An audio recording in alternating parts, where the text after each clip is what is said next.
Welcome to Snack Size Language, the podcast that teaches you snack-sized language lessons to help you reach new heights in just 5 minutes. Snack Size Language is brought to you by Language Conqueror. You can learn more and check out the show notes for this episode by visiting languageconqueror.com/episode 3.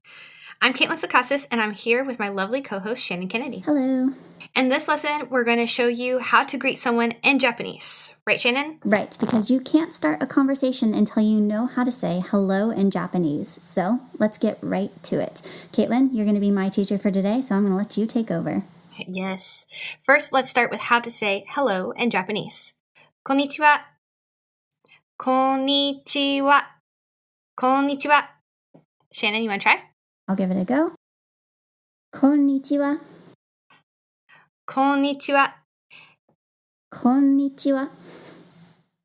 The most important thing you want to remember is that there are two N's there. And when you see two letters like that are the same in Japanese, you want to make sure that you add a little pause.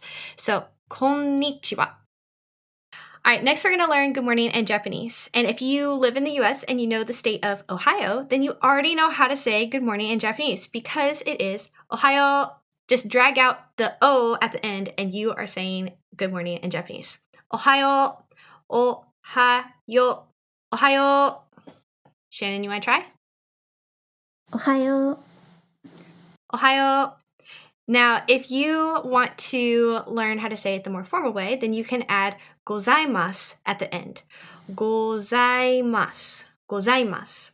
Ohayo gozaimasu. Ohayo gozaimasu. You want to try that one, Shannon? I guess I should. All right. Ohayo gozaimasu. Excellent. Now, lastly, we are going to learn how to greet someone casually in Japanese, and that is by using someone's name plus the honorific term for Mr. or Mrs. or for a friend. Usually, this will be san. So, for instance, if I was greeting Shannon, I would use her last name plus san, Kennedy-san. So I would just say, Kennedy-san, and then I might follow it with Ohayo or a comment about the weather. If I am on friendly terms with Shannon, then I would use her first name and then follow it with chan, which is the honorific term for someone who is your friend and on the same social status as you. In that case, I would say Shannon-chan. Could you also say Shannon-san? You could say Shannon-san, but it's a little bit less common to use a first name and san. It's more common to use either chan or just to say their first name. So, for instance, if you were greeting maybe your best friend, you would just say Shannon. So, and it's very common to follow it with almost like an exclamation that you're shocked to see them, like, Shannon-chan. So that's the most common way to greet someone in Japanese. And Shannon could do the same for me, right, Shannon? I can. And can I use chan with you or should I use san? I guess you can use chan. I guess we're friends. It's okay. Okay. All right. So then I would say Caitlin-chan. Yes, exactly.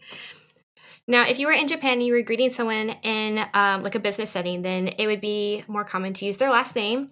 And it might be something like Tanaka-san. Tanaka-san. Ohayo. So before we wrap up the lesson, I think we should run through the phrases that we learned today one more time. So how did you say hello in Japanese? Konnichiwa.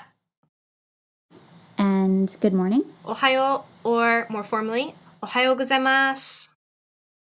And finally, the casual greeting. Using someone's name plus san, such as Tanaka-san. Here's how you can put everything in this lesson to practice. Caitlin, do you want to take it over and let us know? Yeah, just make sure you greet someone hello in Japanese. It's so simple, and you can do this with anyone or anything. It doesn't even have to be someone who's Japanese. You could even greet your reflection in the mirror. Just get used to how the words sound rolling off your tongue. If you don't use it, you'll lose it. And now Shannon is going to share her trade secret to learning a new language. Given everything that's been going on lately, it's normal to have a little, well, maybe a lot more than usual on your plate. But don't stress. Now is the time to simplify your learning routine and reevaluate some of what you're doing.